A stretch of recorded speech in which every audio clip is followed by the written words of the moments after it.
ప్రకటన గ్రంథం 16 అధ్యాయంలోకి వచ్చాం. ప్రకటన గ్రంథం 16 అధ్యాయం చూసినప్పుడు one of the most scariest అధ్యాయం అని చెప్పచ్చు బైబిల్ మొత్తంలో. 16 అధ్యాయం అని చదివేటప్పుడు చాలామంది పాత నిబంధన చదవరు. ఎందుకంటే ప్రకటన గ్రంథం పాత నిబంధన చదవని వాటికి ఏం అర్థం కాదు. ఎందుకంటే చాలా వరకు it is all science and సింబల్స్గా పాత నిబంధనల నుండి నీకు అర్థం చేసుకుంటానికి ఉంది. సో ఇక్కడ చూసేటప్పుడు 16 అధ్యాయం చూస్తే ఐగుప్తులో దేవుడు ఫరోకి, ఐగుప్తి దేవులకి దేవుడిచ్చిన తీర్పుని చూస్తాం. సేమ్ రీప్లే ఈ లోకానికి చూస్తాం. ఉదాహరణకి ఐగుప్తులో దేవుడు చెప్తాడు, ఇదిగో I will judge the God's of Egypt అంటాడు. ఐగుప్తు దేవుల్ని నేను తీర్పు తీరుస్తా. ఎవరంటున్నారు? తండ్రి అయిన దేవుడు అంటున్నాడు, నేను తీర్పు తీరుస్తా. ఇక్కడ కూడా దేవుడు అంటున్నాడు, నాకు విరోధంగా ఉన్నవారు, మనకందరికీ మాట బాగా తెలుసు, దేవుడు లోకాన్ని ఎంతో ప్రేమించాడు. అందుకని ఏం చేశాడంట, తన అద్వితీయ కుమారుడు ఒక కుమారుడిని మనకిచ్చాడు బహుమానంగా. ఎవరైతే నమ్ముతారో, విశ్వసిస్తారో, నశింపక నిత్య జీవం కలిగి ఉంటారో వాగ్దానము చేశాడు తండ్రి. కానీ ఆయన ప్రియ కుమారుణ్ణి నిర్లక్ష్యపరిచిన వారు, ఆయన అనుగ్రహించిన బహుమానాన్ని తుణీకరించిన వారు, ఆయన అనుగ్రహించిన కృప, సమయము, తరుణాలు అన్నిటిని విరోధించిన వారికి దేవుడు అంటున్నాడు జడ్జ్మెంట్. ఇప్పుడు 16 అధ్యాయం చూస్తే దేవుని ఉగ్రత, ఎందుకంటే 7 బోర్లు ఊదినప్పుడు వార్నింగ్ ఇస్తాం. ఈ 7 బౌల్స్ ఆలయములో నుండి దేవుని ఉగ్రతతో నింపబడిన బౌల్స్, పాత్రలను తీసుకుని 7 దూతలు వస్తారంట. ఆ ఉగ్రతని భూమి పైన కురిపిస్తాం చూస్తాం. నా ఇప్పుడు చదువుదాం 16 అధ్యాయం 1వ వచనం చదువుదామండి. మరియు మీరు పోయి దేవుని కోపముతో నిండిన ఆ 7 పాత్రలను భూమి మీద కుమ్మరించుడని ఆలయములో నుండి గొప్ప స్వరము ఆ 7 దూతలతో చెప్పగా వింటిని. దేవుని ఉగ్రతతో నింపబడిన దేవుని కోపము ఈ భూమి పైన కుమ్మరించు. చూద్దామండి. మొదటి పాత్రలో ఏముంది? అంతటా మొదటి దూత వెలుపలికి వచ్చి తన పాత్రను భూమి మీద కుమ్మరింపగా ఆ క్రూర మృగము యొక్క ముద్రగల వారికిని దాని ప్రతిమకును నమస్కారము చేయవారికిని బాధకరమైన చెడ్డ పుండు పుట్టెను. మనం చూస్తున్నాము, బాధకరమైన చెడ్డ పుండు పుట్టెను. ఇది ఇంగ్లీష్లో చూసినప్పుడు ఎ ఫౌల్ అండ్ పెయిన్ఫుల్ సోర్. ఏంటట? ఒక చెడ్డ స్మెల్, అదే సమయంలో నొప్పి, పుండు పుట్టిందంట. అది ఏంటంటే తెగులు. అది ఒక రకమైన తెగులు. ఈ తరానికి తెగులు గురించి చెప్పాల్సిన అవసరం లేదు. పాండమిక్ అనే తెగులు చూశారు, కోవిడ్ అనే తెగులు చూశారు, అవునా కాదా? ఎలాగొచ్చింది? ఎక్కడి నుండి వచ్చింది? ఇప్పుడు వరకు తెలీదు. అక్కడ వచ్చింది, ఇక్కడ చేశారు, వాళ్ళు పంపారు, ఇక్కడ ల్యాబ్లో వచ్చింది. లేదురా బాబు, వీళ్ళు పెద్దోళ్ళు స్కెచ్ చేసి పంపించారురా బాబు. ఒక్కొక్కళ్ళు ఒకటి చెప్తున్నారు. ఒక వేవ్ చూసామా లేదా? ఒక వేవ్ కదా, 2 వేవ్లు చూసాం మనం, అవునా కాదా? ఇదిగో I'm being sensitive here, not to be disrespectful. ఆ తెగుల్లోనే ఎంతోమంది మన కుటుంబస్తులను పోగొట్టుకున్న వారు ఉన్నాం. బట్ దెన్ ఈ తెగులు ఎవడు తప్పించుకోవటానికి లేదు. ఈ తెగులు నువ్వేదో సమ్ సేఫ్టీ మెజర్ చేసిన దాన్ని బట్టి తప్పించుకోవటం లేదు. ఈ తెగులు ఏంటంటే దేవుని ఉగ్రత. ఎవరిపైన, మరలా చెప్తున్నాను, ఎవరెవరైతే క్రీస్తుని తునీకరించారో, ఎవరెవరైతే దేవునికి విరోధంగా నిలబడ్డారో, ఎవరెవరైతే గొర్రెపిల్ల రక్తాన్ని అవమానపరిచారో వారందరికీ దేవుడిచ్చే తీర్పు. అపవాది వాడు అనుచరులకి దేవుడు తీసుకొచ్చే తీర్పు. ఇక్కడ చూసినప్పుడు అపవాది వాడు అనుచరులైనప్పుడు అపవాదే వేధిస్తానికి అనుమతిస్తాం చూస్తున్నాము. కానీ ఇక్కడ చూస్తే నీవు ఆ బీస్ట్ని మొక్కేవా, దేవుడు అంటున్నాడు నీకు ఈ శిక్ష. అంటే ఆ క్రూర మృగానికి నమస్కరించావా, ఆ లోక సంబంధిగా, ఆ లోక పద్ధతులు, ఆ లోక సిస్టమ్కి తగినట్టుగా బ్రతికావా, నా ముద్ర కాకుండా నువ్వు అపవాది ముద్ర తీసుకుంటున్నావా, నన్ను ఆశ్రయించుకోవడానికి నువ్వు లోకాన్ని ఆశ్రయిస్తున్నావా, నీకు ఈ తెగులు. ఏంటి తెగులు అంటే పుల్లంట. ఇదేంటంటే ఇది ఈ గ్రీకు నుండి చూసినప్పుడు ఇట్స్ ఆల్సో మీన్స్ హెల్కోస్ అన్న మాట గ్రీకులో వస్తుంది. It's also ulcer, it also ఏంటి వూండ్స్, ఇన్క్యూరబుల్ వూండ్స్. ఏంటది? స్వస్థపరచలేని గెడ్డల్లాగా వస్తాయంట, చిన్న చిన్న చిన్న బాయిల్స్ లాగా వస్తాయంట. ఈ మాట చెప్పాలంటే సింపుల్, ఇది ఎల్లగా వర్స్ట్ అవుతుందంట. ఎక్కడ చూసాం? బైబిల్లో ఆల్రెడీ చూసాం. దేవుడు ఆల్రెడీ ఒక శాంపుల్ చూపించాడు. ఆల్రెడీ బైబిల్లో చరిత్ర కూడా డాక్యుమెంట్ చేయబడతాం చూస్తాం. ఏంటి అది బైబిల్లో డాక్యుమెంట్ అయ్యింది? దేవుడు ఇందాక చెప్పిన రీతిగా ఐగుప్తు దేవుడు నేను తీర్పు తీరుస్తాను, ఇదే మాట వాడతాడు, నేను తీర్పు తీరుస్తాను. ఆ తీర్పుకి దేవుడు తెగుళ్ళు పంపిస్తాం చూస్తున్నాము. అందులో ఒక తెగులు వారు కూడా ఈ పుళ్ళు వస్తాం చూస్తాం. ఫరో దగ్గర నుండి ప్రతి ఐగుప్తి నిర్గమకాండము 9వ అధ్యాయం 8వ వచనం నుండి 11వ వచనం వరకు చూస్తే ఐగుప్తులో ఉన్న ప్రతి ఒక్కరికి దేవుడు ఫరోని తీర్పు తీరుస్తాం చూస్తాం. అక్కడ ఫరో అనేటప్పుడు లోకపు సిస్టము, లోకపు రాజు, అపవాది సంబంధి. ఇక్కడ చూసినప్పుడు ఈ తెగులుతో దేవుడు ఎవరెవరైతే అపవాది ద్వారముగా, Bible is very clearly mentioned, upon the men who had the mark of the beast, అపవాది సంబంధివా ఈ తెగులు అనుభవించు. దేవుని వాక్యం తెలియజేస్తుందండి, మనము పరిణామాలు ఎరిగిన వారుగా బ్రతకాలని. ఈరోజు ఈ ప్రశ్న ఎలా ఆశపడుతున్నాను, నీ జీవితపు అంతము నువ్వు ఎరిగి ఉన్నావా?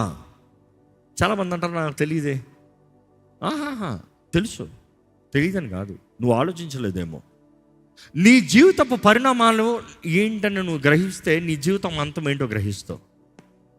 ఎవరో చీకటి సంబంధిగా బ్రతుకుతూ మేలు సంపాదించుకోలేరు, వెలుగు సంబంధిగా బ్రతుకుతూ శాపాన్ని కలిగి ఉండలేరు.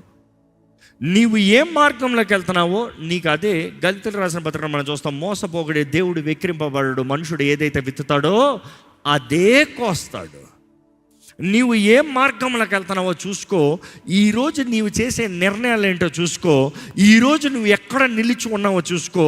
నువ్వు చేసే పనులు ఏంటి, నువ్వు చూస్తున్న విషయాలు ఏంటి, నువ్వు మాట్లాడుతున్న మాట ఏంటి, టెస్ట్ ఇట్. ఎవరో నీకు చెప్పాల్సిన అవసరం లేదు. ఈరోజు నీ ప్రవర్తన దేవుని ముందు అంగీకారంగా ఉందా? Are you accepted by God? ఇక్కడ చాలామంది అంటాం, నేను క్రీస్తు రక్తం ద్వారా కడగబడిన వ్యక్తిని, నేను రక్షించబడిన వ్యక్తిని, నేను బాప్తిజం తీసుకున్న వ్యక్తిని. వండర్ఫుల్. నీ రక్షణ భయంతో జాగ్రత్తతో కొనసాగిస్తున్నావా? రక్షించబడ్డావు, పలానా సంవత్సరం పలానా తారీఖున పలానా రోజు రక్షించబడ్డావు. ఈరోజు రక్షించబడినట్లుగా జీవిస్తున్నావా, మరలా పాపపు బంధకాల్లో ఉన్నావా? వాక్యం ఉంటుంది కదా, కుక్క కక్కిన వాంతిని నాకిలాగే అంట. చాలామంది కుక్క చూస్తే కుక్క బుద్ధి ఎట్లా ఉంటుంది తెలుసా? కక్కుతాడంట, కక్కిన తర్వాత మళ్ళీ దాన్నే నాకుతాడంట. చీ. ఈరోజు చాలామంది కూడా చీ పాపము అంటారు, మరలా అదే పాపపు జోలికి వెళ్తారు. దేవుడికి ఎలాగుంటుంది అనుకుని చూడు. కొంతమంది ప్రార్థనలు దేవుడు వింటా ఉంటే అసలు జవాబు ఇవ్వగలుగుతాడా? ఎంతమంది ఇక్కడ మీరు నిజంగా నా ప్రార్థన దేవుని దగ్గర చేరుతుంది అన్న ధైర్యం ఉంది? వద్దు, చేతులు ఎత్తు. Because I don't want create differences here, but I want you to examine your self. మిమ్మల్ని మీరు పరీక్షించుకోవాలి. నీ జీవితం సరి లేకున్నా, దేవునికి సమర్పించుకున్నా, పరిశుద్ధత లేకున్నా, ప్రార్థనాత్మ లేకున్నా, అంటే ప్రార్థన డిసిప్లిన్ లేకున్నా నీవు ప్రార్థన చేస్తే అయిపోతుందంతా. ఇసి ఒక రకమైన ప్రార్థన ఎప్పుడు దేవుని దగ్గరకు వస్తాడంట. ఏంటి తెలుసా? ఒక పాపి ప్రార్థన. అంటే ఎంత పాపి అయినా, ప్రభువా నేను పాపిని, నన్ను క్షమించు అన్న ప్రార్థన ఎప్పుడు దేవుని దగ్గర కనబడుతుంది. కానీ రక్షించబడిన తర్వాత 108 కొడతాం కాదు, ఇంట్లోకి రా, దేవుని బిడ్డగా బ్రతుకు, దేవుని నియమాలను తెలుసుకో. ఇంట్లో బిడ్డ ఇంటి నియమాలు తగినట్టుగా బ్రతకాలి. లోకంలో ఉన్నట్టు ఇంట్లో తగదు. అందుకని తల్లులు అంటారు, తండ్రులు, రే అక్కడ ఉన్నట్టు ఇక్కడ ఉన్నావు అనుకో కాలు ఎర్రగొడతా. ఏ బిడ్డ కాదా కాలు ఎర్రగొడతానంటున్నావు? బిడ్డ కాదా బయటికి తరిమేస్తానంటున్నావు? బిడ్డ కాబట్టే క్రమశిక్షణ కోరుతున్నావు. ప్రతి విశ్వాసి క్రమశిక్షణ కలిగి బ్రతకాలి. ఐఎమ్ ఆస్కింగ్ యూ, నీ ప్రార్థన దేవుని దగ్గరకు చేరుతుందా? ఇదొకటి వాక్యం చూస్తున్నాము. ప్రతి భక్తుల అంటే పరిశుద్ధుల అంటే దేవుని రక్తంలో కడగబడి దేవునికి దగ్గరకు ఉన్న ప్రతి ఒక్కరి ప్రార్థన దేవుని దగ్గర చేరుతుందన్న రుజువు ఉంది. దేవుడు చెప్తున్నాడు. ఈరోజు మనం ఆలయానికి వచ్చాం, కానీ మన జీవితాలు దేవునికి అంగీకారంగా ఉన్నాయా?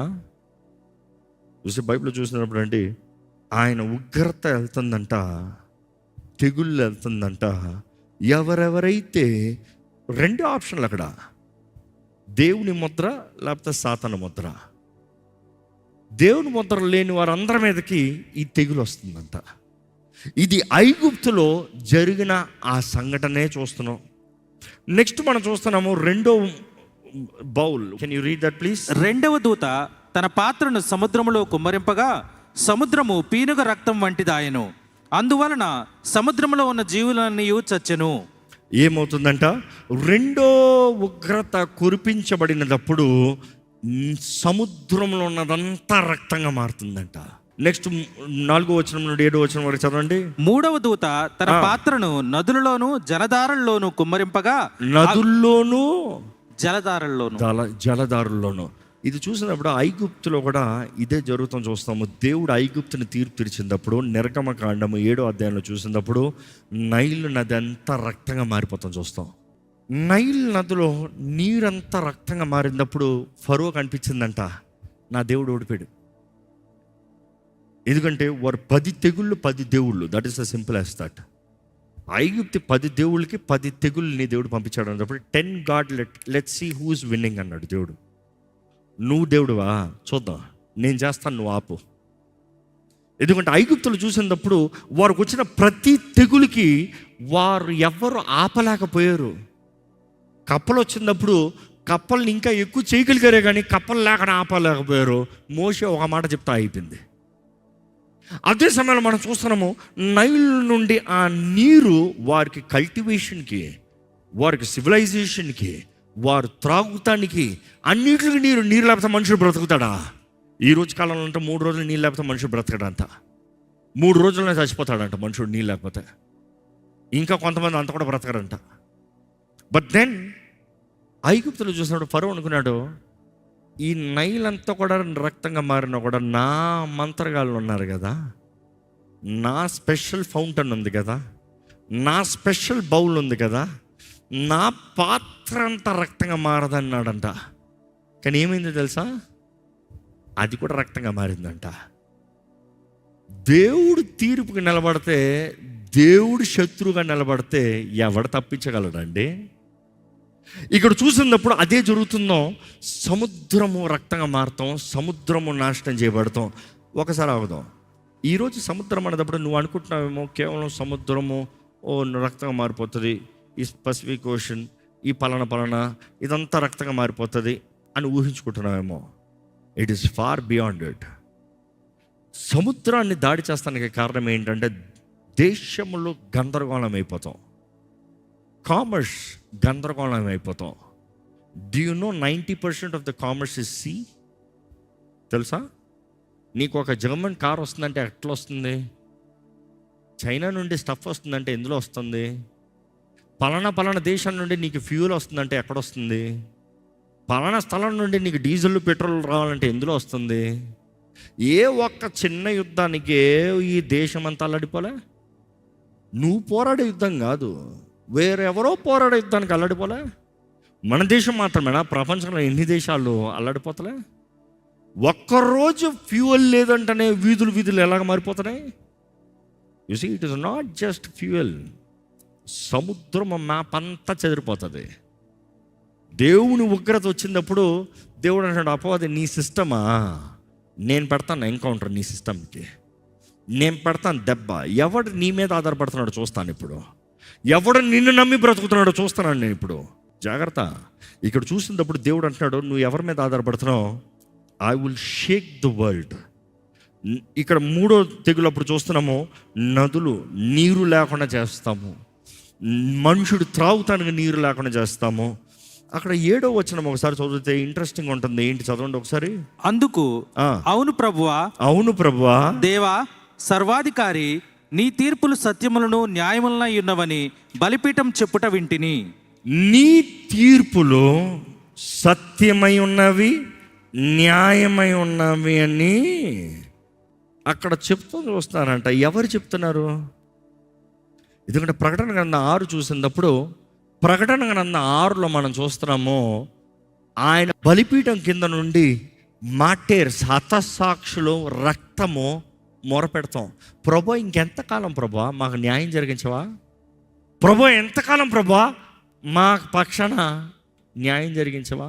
దేవుడు అంటాడు కొంతకాలం వేచి ఉండు, వారికి తెల్లని వస్త్రాన్ని ఇచ్చి విశ్రాంతిలో ఉండమంటాడు. ఇంకా కౌంట్ యాడ్ అవ్వాల్సిన వాళ్ళు ఉన్నారని చెప్తారు. దాని తర్వాత మనం చూస్తున్నాం 1,44,000 మంది యూదులు అక్కడ యాడ్ అవుతాం. దాని నెక్స్ట్ మనం చూస్తున్నాము ఏంటి యాడ్ అవుతాం? దేవుడు అంటాడు సమ్ ఆఫ్ ద పనిష్మెంట్. ఇప్పుడు ఉగ్రత ఇస్తున్నా. ఉగ్రత ఇచ్చినప్పుడు అప్పుడు అంటున్నారంట వారు నువ్వు న్యాయవంతుడివి. సగం సగం చదువుతా డేంజర్. అక్కడ ఫస్ట్ అడుగుతున్నారు ఇంకెంతకాలం న్యాయం చేయవా ప్రభా?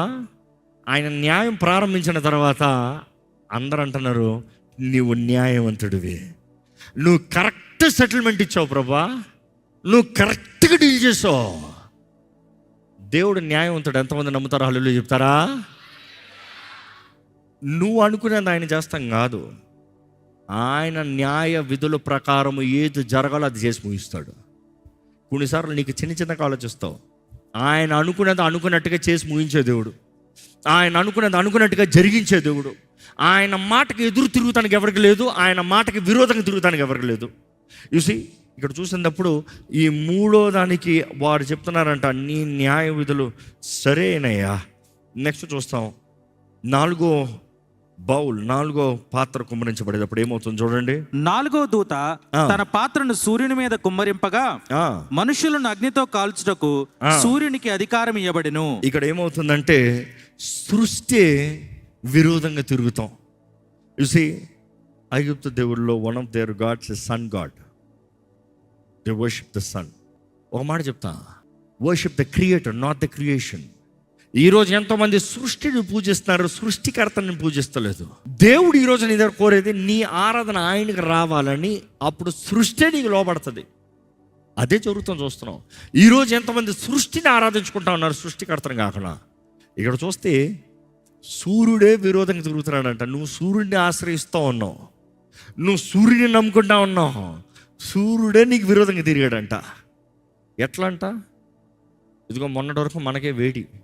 మన భారతదేశమే ప్రపంచంలో ఎంతో వేడైన స్థలంగా మారింది. మొన్న ఎలాంటి వేడులు, వేడి గాలి, చెమటలు, అయ్యో మామూలు టెంపరేచరా 48-49 degrees. ఏంటి బగ బగ బగ బగ మండిపోయే పరిస్థితులకు వెళ్ళాం. బట్ దెన్ అదంతా ఒక చిన్న శాంపులే. ఎందుకంటే ఇక్కడ సూర్యుడు కొడతాడంట, మనుషుడికి తట్టుకోలేడంట.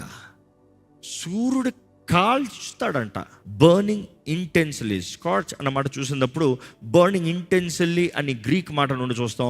Consume heat, consumed with heat. ఆ వేడికి, ఆ వేదనకి ఆ సూర్యుడు ఆ రీతిగా కాంతి కొడతానికి మనుషుడు కేవలం ఇది కెలామిటీ అని చెప్పట్లే. మనుషుడికి అర్థమవుతుంది ఇది దేవుడు చేస్తున్నాడు అని. 9వ వచనంలో చదివితే వారు దేవుణ్ణి దూషిస్తున్నారంట, దేవుని నామాన్ని దూషిస్తున్నారంట. పశ్చాత్తాపం అనేది కనబడలే. They did not repent, they were only abusing God. ఒకటి అంటున్నానండి, ఈరోజు మన విశ్వాసుల నోట్లో ఎంత మాత్రమో దేవుణ్ణి దూషించే మాటలు ఉండకూడదు. ఈరోజు చాలామంది విశ్వాసులు అంటారు where is God, what did God do for me, how long should I wait. No, honour him. ఆయన గౌరవించు. నువ్వు ఎన్ని తలంచినా చివరికి ఆయన అనుకుందే చేస్తాడు. నువ్వు అడిగేవని చేస్తాం కాదు. ఆయన చిత్తం ఉంది, ఘనమైన చిత్తం ఉంది. ఘనమైనది, మంచిది, మేలైంది చేస్తాడు. నమ్ము, విశ్వసించు. దేవునికి విరోధంగా ఎప్పుడు మాట్లాడద్దు. అపవాది చేయగలిగిందంతా నీవు దేవునికి విరోధంగా మాట్లాడేలాగా పలికేలాగా చేస్తాడు. జాగ్రత్త. ఎందుకంటే ఈ క్రూర మృగము మరలా చేయించేది వారు దేవుని దూషించేలాగా చేస్తానికి. Can God does not care there. అనుభవించండ్రా అంటున్నాడు అక్కడ, అంతే. ఎందుకంటే అది ఉగ్రత. ఈరోజు మిమ్మల్ని అడుగుతున్నా, ఈరోజు కృపాకాలంలో ఉన్నావు. ఈరోజు నీది, ఇప్పుడు నీది, తర్వాత నీది కాదు, రేపు నీది కాదు. ఇదే అనుకూల సమయము, ఇదే రక్షణ దినం. ఈరోజు దేవుడు నువ్వేదో చేసేయగలవని ఆశపడతలే. నీ వలన కాదని తెలుసు, ఆయన కృపను చూపిస్తూ నీవు ఆయన ఆత్మ ద్వారా నడిపించబడి ఆయన మార్గంలోకి రావాలి, ఆయన రాజ్యంలోకి రావాలి, ఆయన క్షేమంలోకి రావాలని ఆశపడుతున్నాడు. ఎక్కడ ఒకసారి తలలోంచి మనల్ని మనం పరీక్షించుకుంటూ, నీవు ప్రార్థిస్తానికి ముందుగా ఒక్క క్షణము నిన్ను నీవు పరీక్షించుకో. ఎక్కడుంటావు? దేవుని రాజ్యంలో ఉంటావా? దేవునితో ఉంటావా? ఆయన రాకడలో ఎత్తబడతావా? ఆయన రాకడలో నువ్వు ఉంటావా? ఈరోజు ప్రభు ప్రేమామయుడిగా, కరుణామయుడిగా, కృపను చూపించేవాడిగా నీ జీవితంలో ఉన్నాడు.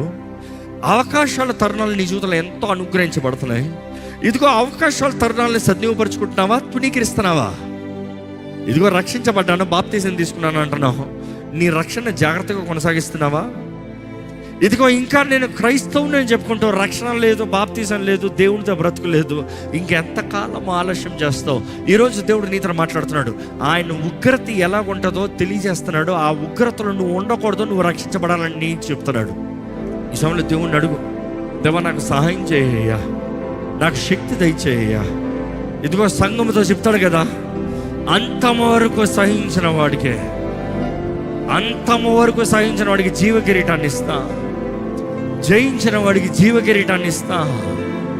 విక్టర్స్ క్రౌన్. దేవుడు జీవ కిరీటాన్ని నీకు ఇవ్వాలని ఆశపడుతున్నాడు. నీవు అంతం వరకు నిలబడాలి, నీ జీవితం అంతం వరకు. నా మట్టుకైతే బ్రతుకుట క్రీస్తే, చావైతే లాభం. ఎస్, నేను క్రీస్తు కొరకే బ్రతుకుతా, నేను క్రీస్తు కొరకే జీవిస్తా, నేను క్రీస్తు సాక్షిగా బ్రతుకుతాను, నేను క్రీస్తుని ఆధారం చేసుకుని ఉంటాను. యేసే నా దేవుడు, యేసే నా ప్రభు, యేసే నా సర్వము. ఇదిగో ఏ ముద్ర కలిగి ఉన్నావు? దేవుని మాటని లోబడుతున్నావా? దేవుని మాటని నువ్వు కలిగి ఉన్నావా? యేసు నామములో ముద్రించబడిన వ్యక్తిగా, యేసు నామాన్ని ధరించిన వ్యక్తిగా, యేసుని వెంబడించే వ్యక్తిగా, గుర్రపిల్ల రక్తము ద్వారంగా కడగబడి ముద్రింపబడిన వ్యక్తిగా ఉన్నావా? క్రీస్తు రక్తము నిన్ను ముద్రించిందా? అడుగుదావా, నీ రక్తంతో నన్ను ముద్రించయ్యా, నీ కొరకు నేను జీవించాలయ్యా.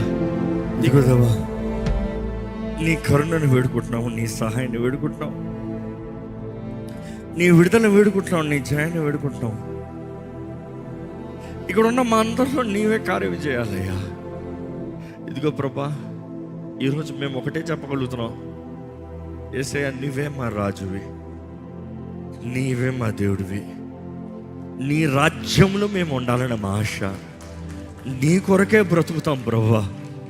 అయ్యా, ఆశ మాది, కానీ బ్రతుకున్నట్లుగా చేయగలిగింది నువ్వే, నీ ఆత్మ ద్వారంగానే. ఇదిగో ఇక్కడ ఉన్న ప్రతి ఒక్కరు ఆశిస్తున్నాం ప్రభా, నీ ఆత్మ ద్వారంగా మమ్మల్ని బ్రతికింపజేయమని. ఇదిగో నేను ఇక్కడ నుండి బయటకు వెళ్ళేటప్పుడు లోకంలో నిలబడాలి, నీ కొరకు నిలబడాలి. ఇదిగో ఆ లోకస్తుల ముందు ఆ ప్రశ్నలో, లోకమా దేవుడా అన్న ప్రశ్నలో నీ కొరకు ధైర్యంగా నిలబడాలి. ఇదిగో మనుషులను మెప్పించాలా, దేవుని మెప్పించాలన్న ప్రశ్నలు నా దేవుడే అన్న రోషము కావాలి. అయ్యా, నీ ఆత్మ సహాయం కూడా మా అందరికీ కావాలి ప్రభా. లోకం ఏమనుకుంటుంది కాదు, మరణము వరకు నమ్మకంగా ఉన్నవారు లార్డ్, వాక్యంలో చూసాము, శిష్యుల్లో చూసాము, మాటేష్ నీ వరకు సమస్తము తెగించి వారు మరణము లోకంలో చేతకనగా కనబడింది. తల కిందలో సిలువేయబడిన పేతురు, కాల్చివేయబడిన అపోస్తులు, సింహాల బోన్లో పడవేయబడిన విశ్వాసులు, ఎంతో మంది మరణముని ధైర్యంగా ఎదుర్కొన్నారు, ఆనందముతో ఎదుర్కొన్నారు, ఒక ధన్యతగా చూశారు. వారందరూ నమ్మింది ఒకటే, మరణం అనేది జస్ట్ ఒక తలుపు. ఈ తలుపు తెరిస్తే మేము నిత్యత్వంలోకి వెళ్తాం, ఈ తలుపు తెరిస్తే మేము నూతన జీవితాన్ని జీవిస్తాం, ఈ తలుపు తెరుచుకుని ముందుకెళ్తే ఆయన రాజ్యంలో ఉంటాము. పౌలు తెలియజేసిన రీతిగా నీ యందు ఉన్న వారికి ఈ లోకాన్ని విడిచిపెట్టిన మరుక్షణము క్రీస్తుతో, ఈ లోకంలో మేము మరణిస్తే నెక్స్ట్ సెకండ్ క్రీస్తుతో, క్రీస్తునందున్న విశ్రాంతి, క్రీస్తునందున్న దీవెన, క్రీస్తునందున్న ఆశీర్వాదం నమ్ముతున్నాము ప్రభువా. ఈరోజు ఇక్కడ ఉన్నవారిని చూడు, బలహీనులను బలపరచువాడు నీవే, శక్తి లేని వారికి శక్తి ఇచ్చేవాడు నీవే. మానవులుగా మేము చేయలేనిది నీ ఆత్మ ద్వారంగా జరిగించగలిగిన వాడు నీవే. ఈరోజు ప్రభా, ఎట్టి స్థితిగతుల్లో ఇక్కడ నీ ప్రజలు నీ సన్నిధిలో ప్రార్థిస్తున్నారు, నువ్వు ఎరుగున్న దేవుడివి. ఆర్థిక సహాయం కావాల్సిన వారు ఉన్నారు, కుటుంబంలో కలవరాలతో ఉన్నవారు ఉన్నారు, సమాధానము లేని స్థితిలో ఉన్నవారు ఉన్నారు, అపవాది ద్వారా దోచుకోబడిన వారు ఉన్నారు, మోసపరచబడి పోగొట్టుకున్న వారు ఉన్నారు, తప్పిపోయిన కుమారుడులాగా ఉన్నవన్నీ పోగొట్టుకుని తిరిగి నీ సన్నిధిలోకి వచ్చిన వారు ఉన్నారు. కానీ ప్రభా, ఈరోజు వేడుకుంటున్నాము, శక్తి చేత కాదు, బలము చేత కాదు, నా ఆత్మ ద్వారంగా నిన్ను మాటిస్తున్నా ఆపేలేదయ్యా. ఓ మహాపర్వతమా, ఓ గొప్ప పర్వతమా, జెరుబ్బాబెలు ముందు నువ్వెవరివే? ఈరోజు ఇక్కడ ఉన్న వారికి చెప్తున్నాడు దేవుడు, నీ ముందు ఏ పర్వతం నిలబడటానికి లేదు. దేవుడు ప్రకటించాడు, ఆయన ఆత్మ ద్వారంగా చెప్పిన కార్యం ఏంటంటే, నువ్వు సదును భూమిగా మార్చబడదు అని పర్వతములకు ప్రకటించాడు. ఈరోజు మీ జీవితంలో ఏ అడ్డంకములుగా, ఏ ఆటంకములుగా, ఏదేది అడ్డులుగా ఉన్నాయో నజరేయుడైన యేసు నామములో సదును భూమిగా మార్చబడును గాక. ఇదిగో దేవుడు చెప్పిన మాట, నీకు విశ్వాసం అంటే, ఆవగింజంత విశ్వాసం అంటే పర్వతంను పోయి సముద్రంలో పడమంటే పడతాడంట. ఇదిగో దేవుని ఆత్మ ప్రేరేపిస్తుందండి. ఈరోజు ఇక్కడ ఉన్నవారు మీరు విశ్వాసంతో ఒక మాట ప్రార్థన చేయాలి. ప్రార్థన చేస్తే మాత్రం కాదు, మీరు ప్రకటిస్తున్నారు. దేవుని చేతుల్లో సమర్పించుకున్న నీవు నీ జీవితంలో ఏంటి సమస్య, ఒక్క మాటలో చెప్పు. ఏంటి నీ సమస్య? దేవుడి సహాయం కావాలో అడుగు. కమాండ్ చేయాలా? కమాండ్ విశ్వాసంతో పలుకు. కుటుంబ సమస్య, ఆర్థిక సమస్య, అపవాది దోచుకున్నాడా? విశ్వాసంతో చెప్పు. ఇదిగో ప్రభా, నీ ప్రజల విశ్వాసముతో వారు ప్రార్థిస్తూ ప్రకటిస్తున్నది పరలోకములో ఆమేనని పలుకుతున్నామని నమ్ముతున్నామయ్యా. ఇదిగో సంఘముగా చేరి ఏదైతే భూమి పైన బంధిస్తున్నామో నీ వాక్యాలు చెప్పావు, ఎక్కడ ఇద్దరు ముగ్గురు కలిసి ఏదైతే భూమి పైన బంధించబడుతుందో పరలోకంలో బంధించబడుతుంది, ఏదైతే విడిపించబడుతుందో పరలోకంలో విడిపించబడుతుంది. దేవునికి విరోధమైన కార్యములు మా జీవితంలో లయపరచబడును గాక. నూతన తలుపుల అవకాశాలు, తరుణాలు దేవుని చిత్తంలో మా అందరి జీవితంలో అనుగ్రహించబడును గాక. ఇదిగో ప్రభా, ఈ ప్రార్థనలు ఏకీపించిన ప్రతి ఒక్క జీవితంలో కార్యమే జరిగించు. ఏ పర్వతమైన సదును భూమిగా మార్చబడిందని ప్రకటిస్తూ విశ్వాసముతో వాగ్దానములోకి నడిచే కృపను దయచేయమని ప్రభు యేసు నామములో అడిగి వేడుచున్నాము తండ్రి. ఆమేన్. ఆమేన్. దైవం నీవయ్యా.